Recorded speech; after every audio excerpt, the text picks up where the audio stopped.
guys, welcome to the channel. If this is your first time here, hit subscribe. If you're feeling extra kicky, that's my new word, kicky. If you're feeling extra kicky, hit that little bell beside that. It will let you know every time I upload a new video. If at the end of this you've enjoyed it, give me a thumbs up, leave me a comment, and we'll go from there. So I was thinking about tutorials and how when I first started sewing, I needed lots of tutorials, and some were really great and helped me a lot, and some just confused me even more. So I guess when I do a tutorial, I'm gonna try to throw in some like, hey, this is fact kind of thing first, or during, or whatever. But so I am going to be making a lanyard in this tutorial, the one, you know, that go around your neck and they hold like your keys and your badge and whatever else you want to use it for, really. So in doing so, before I go into that, first of all, I'm gonna talk a little bit because it's what I do. I talk a lot. And then I was thinking about maybe explaining some fabric, things about fabric, characteristics of fabric, and that kind of thing. So grab some coffee, grab some tea, grab a water, whatever your deal is, glass of wine, and just let's take a listen. All right, hold on guys, let me switch you over. All right, so what we have here is fabric. It's really kind of cute. It's got little flip-flops on navy blue. So when it comes to fabric, there's the fabric width, which is from here, bottom, obviously, comes up, folds halfway through, and then comes all the way back down. So essentially what you're seeing here, there's an exact copy underneath. The width of the fabric off of the bolt usually runs between 40 and 44 inches, depending on the maker, the designer. This is Timeless Treasures, so it sits at 44 inches, which means that from here to here is 22 inches. Now, and that's going to stay the same for every bolt. Every piece you cut off of it is going to be the same 44 inches wide. Now, let's talk about cut. This is a 1/4 yard cut of fabric, which means it's 9 inches from here to here. And that when you order, I don't know what you ask for. When you walk up to the cutting counter with your bolt of fabric in your hand and they ask you what length you want, what size you want, that's when you answer 1/8, 1/4, 1/2, 3/4, a yard, all the way up to, I've seen people ask for 10 yards before. And that's what you're going by. So everything goes in yards instead of feet. There are 36 inches in a yard, therefore 1/4 yard is 9 inches. So when we go to cut, when I say we're gonna cut the width of the fabric by 3 inches, I mean we're gonna cut 3 inches this way by the width of the fabric, which is 44 inches. So that's how we're gonna start off with this. On this one, we are starting off cutting our lanyard fabric. Sorry guys, I'm like throwing y'all everywhere. I'm so sorry. I'm trying to get this tripod to work. All right, so we are gonna go ahead and line up our fabric. There's 2 ways to cut fabric. You can cut it by the mat, because as you can see here, this mat has measurements. This is 1 inch, 2 inch, 3 inch, so forth. Down, up, and side to side. Then there's always rulers. And we'll go into like at some point in time what you should and shouldn't, or like what you really should have when you first start sewing and that kind of thing. But on the ruler, I don't know if you can tell because I think it's probably gonna try to focus on the background. Oh, there we go. It's laid out by inches as well. So I choose to use both. Some people use only the mat and some people use only the ruler. I use both. I line it up by the ruler, and if I'm on like I'm supposed to be, which I'm not, I might be now, my 3 inch line on the ruler will match my 3 inch line on the mat, and we are dead on. So you just take your rotary cutter, Never hold it like this. Hands off. That's silly. I know it sounds silly, but I am missing part of my finger. You can't really tell. I'd have to show you in person up close, but I did manage to cut part of my finger off. It was this part right here. I just went, whew. Not a good idea, guys. So always fingers off the fabric. You should have 2 that are on the mat, 1 that's on the fabric. I mean, couldn't even say that right, could I? 2 that are on the mat, 3 that are on the ruler. And just make sure you're lined up again because you've been playing with it. We are. There we go. All the way up. 3 inches. And you can check it again and again and again. 3 inches there. 3 inches there. All right. Now we're going to go over and iron it. And I'm going to show you how we do that. Give me 1 second. Let me get over to my ironing board. Hey guys. Okay, so here we are at the ironing board. We're going to take this, our 3 by 44 or 3 by the width of the fabric. We're going to fold it. Well, first we're going to put it pretty side down on the fabric, on the ironing board. And sometimes it's called pretty side, sometimes it's called right side. It all just depends on who's saying it. I usually say pretty side because the right side, does that mean this is the right side or is this the right side? I never know. So I say pretty side versus ugly side, which is probably not very nice, but is what it is. And you're going to gently spray starch it. This is the spray starch I use. This is in no way, sorry, occasionally you're going to get a Luca. This is in no way, shape, or form sponsored, and in no way, shape, or form am I saying that you have to get this one. This is what I use. I use the Niagara brand. I love it because it is biodegradable, which to me is very important. I'm very pro-earth. Probably get into that some other point in time, not right now, now's not the time. But this is the non-aerosol spray, which is also very important to me. This could be your best friend in all honesty when it comes to ironing fabric. It helps make everything like super crisp and hold it in place. You do not want to overuse this.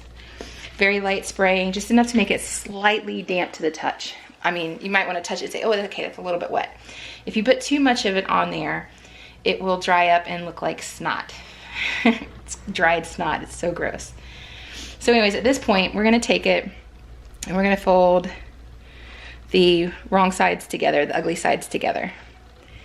And we're gonna fold it in half and we're just gonna zoom down and iron it down. You wanna fold it right in half and then just iron that down. Do not overfold this, guys. So like when you overstarch, back to the starch thing, when you overstarch, it flakes off, like it dries up and flakes off. Starch dries flaky.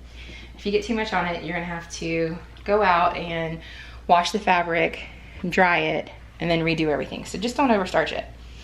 And same for the over type warning here. Don't overfold it. You wanna fold it just like this. Just directly in half, nothing fancy. Just make sure those edges meet up. You don't wanna do it like this, you know, where it's like that. And you don't wanna do it where it's, you know, looking like that. You wanna do it to where it's directly in the middle. And that's gonna set you up for goodness in a few steps. Let me tell you something I've learned, and I learned it the hard way. Starting from the very beginning of your project, do everything very precisely when it comes to sewing. Cut it correctly. If you miscut, toss it, start over.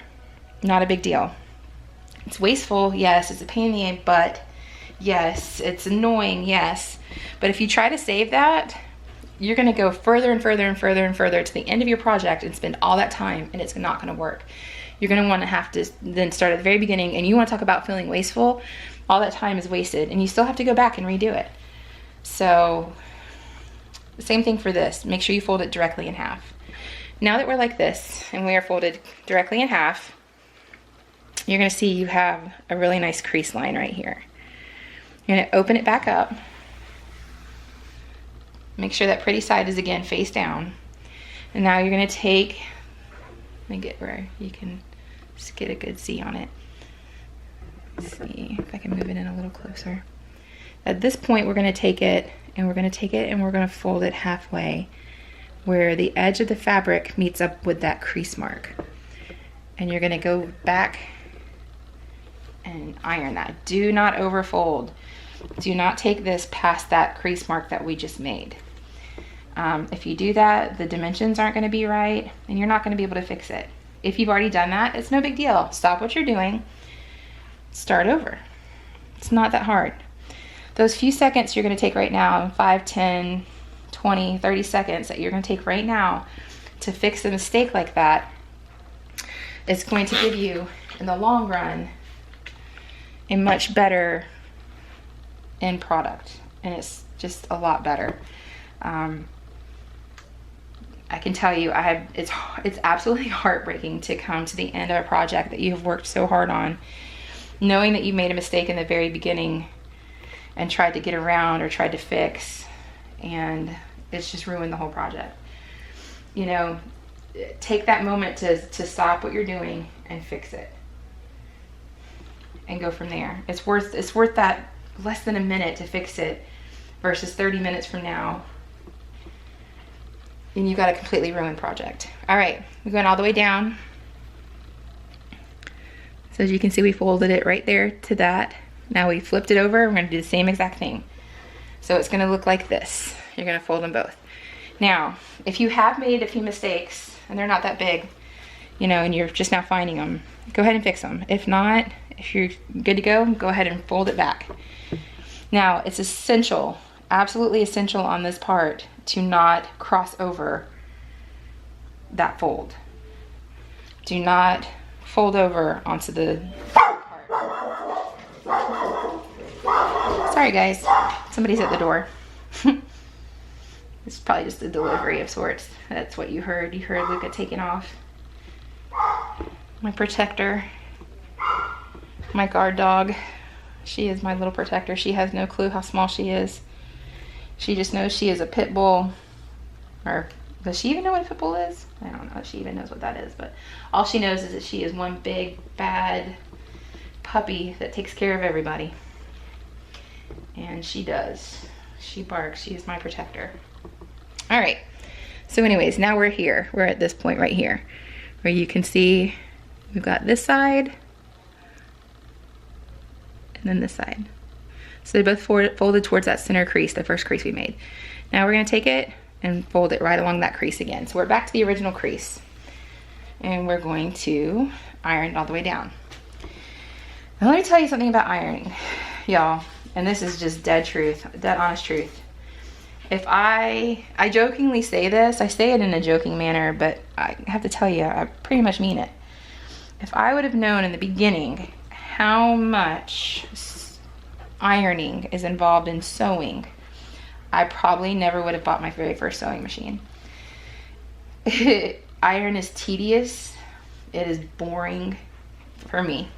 Some people love it. I am not that person. I have a friend who actually irons when she's nervous. But not me. I hate ironing. I hate it. But I say that I probably would have picked up my first sewing machine. But ironing is essential, you guys. It really is.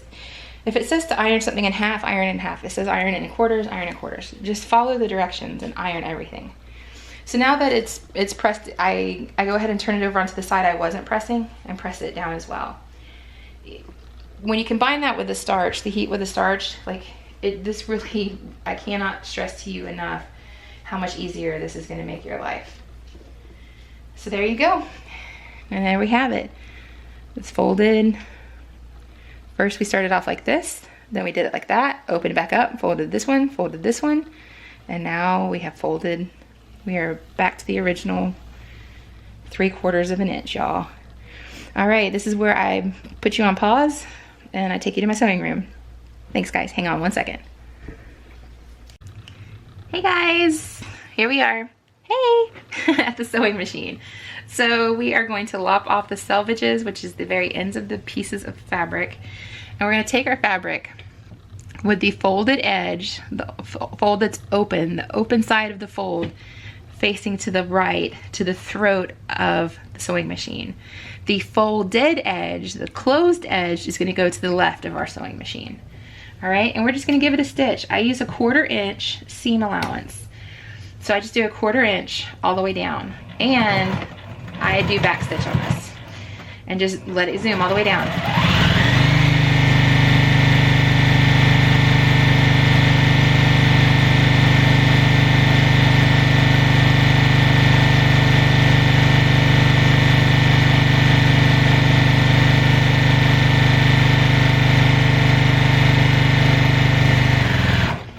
Get to the end, do a back stitch. And I just realized I forgot to tell you guys what you're gonna need. You're gonna need a swivel hook. If I could hold it up for the camera. This is what it looks like. It is a D-ring on a hook that swivels. And you can just look it up. I got mine on AliExpress, as I explained before. It's much less expensive than on Amazon, like 12%. Amazon is, at this point in time, 12% higher. Hardware is expensive, so do your research and get the best price you can. Especially if you're planning on selling these and it's not just for you. If you're buying it just for you, grab it at Amazon or grab just a 2-pack or a 1-pack at Joann's or Michael's. Actually, I don't know if they have it at Michael's. I know they have it at Joann's and I know they have it at Hobby Lobby. But if you're doing it for a craft fair or to sell on Etsy like I am, I get mine in a 150 piece lot at a time on AliExpress. And I go through quite a few of them. I'm on my 3rd so far for this craft fair season. But anyways, this is what it looks like. So after you have gone down, it's gonna look like this. 1/4 inch all the way down. And I choose to do just one side of my lanyards. I think if you put a double one sometimes, like a double stitch, I think sometimes it takes away from the print. And this lanyard, finding small print is very difficult to begin with. So if you do find something with small print, you don't want to put anything else on it. So you want to be able to see it. So you're going to go ahead and take it. Make sure that you're going to grab it like this and put both of your ends together. Essentially, you're going to fold it in half lengthwise and put both of your ends together. Just like this. Try to keep it in focus. There we go. Both ends together. Okay? And then slide down, go all the way down, and make sure you don't have any twists or turns or anything like that. Everything is perfectly symmetrical. Now, you're gonna take this, just trying to focus on my organizers over there, and you're gonna fold it one time up. What we're doing right now is we are going to get rid of the raw edges. This right here, my friends, these are the raw edges that we are speaking of. This is a raw edge. They fray, they don't look very professional. I choose to bury them or conceal them. So that's what we're going to do right now. We're going to take it and we're going to flip it over one time to where it looks like that.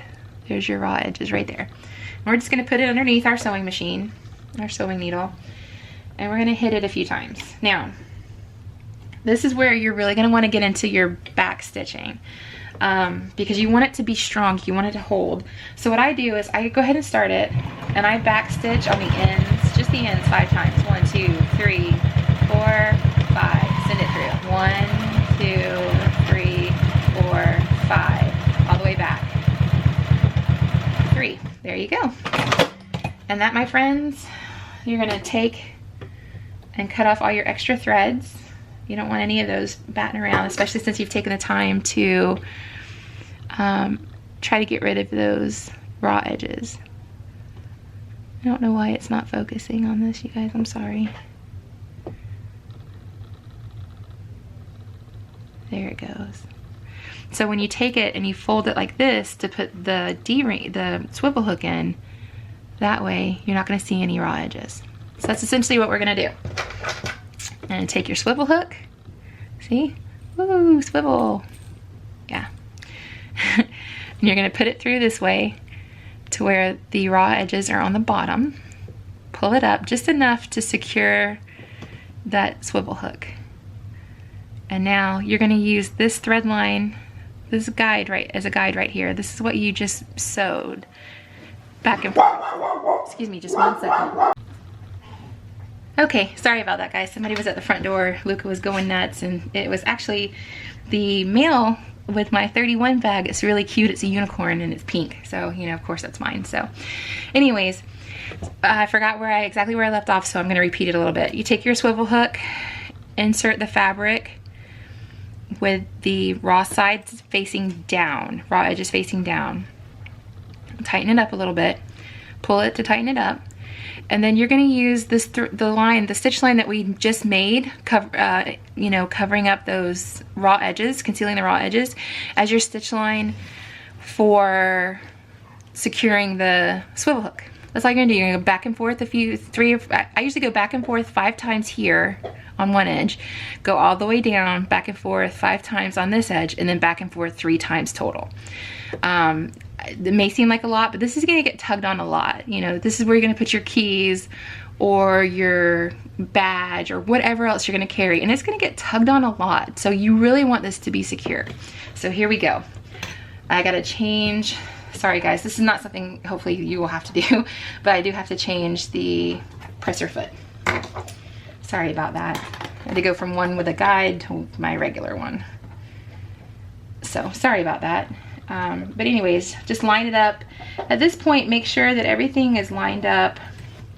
And when I say that, this is what I mean. These are lined up together, and then this lines up with it, so it's all cohesive. It all looks the same. You want this to look nice and neat. This is gonna be your final product. So you really want this part to be nice and trim and just the way it's supposed to look. And go slow, because you're gonna be going through quite a bit of fabric here. So here we go. 2, 3, 4, 5.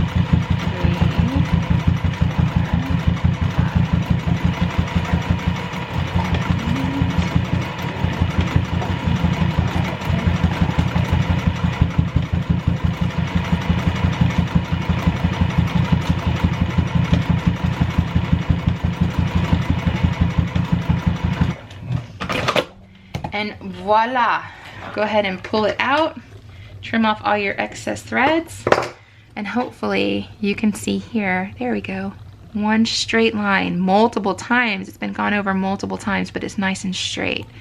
We'll swivel it to the back. I did kind of mess it up there a little bit, but not too bad. And as you can see here, no raw edges are being shown, you guys.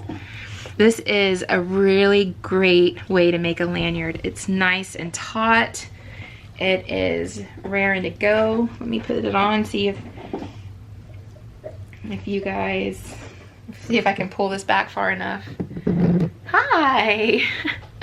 See if you can see. I mean, it goes pretty low. It goes, here's my belly button. So, you know, it's a nice length. So anyways, thanks so much for coming by. I'm going to probably end the vlog after this.